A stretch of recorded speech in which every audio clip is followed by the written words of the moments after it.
2024 దాకా ఎందుకు పూర్తి చేయలేదు అడుగుతా ఉన్నాను.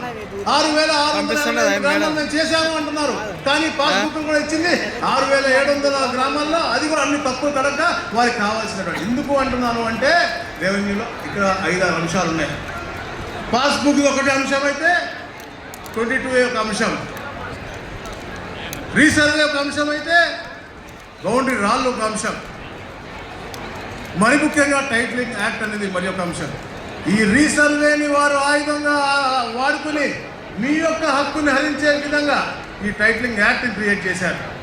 లేకపోతే 5 సంవత్సరాలు పడుతుందా అని అడుగుతా ఉన్నాను. 4,700 గ్రామాలకి రీసర్వే చేసి పాస్బుక్ 5 సంవత్సరాలు పడుతుందా అడుగుతా ఉన్నాను. నేను ఈ రోజులో అప్పుడు చేసిన తప్పులన్నీ కూడా రెక్టిఫై చేసి గ్రామ సభలు పెట్టి రెవెన్యూ సదస్సులు పెట్టి ఎక్కడెక్కడ సమస్యలు తెలుసుకుని ఈరోజు 90% కరెక్ట్ చేసి మేము ఇచ్చాం.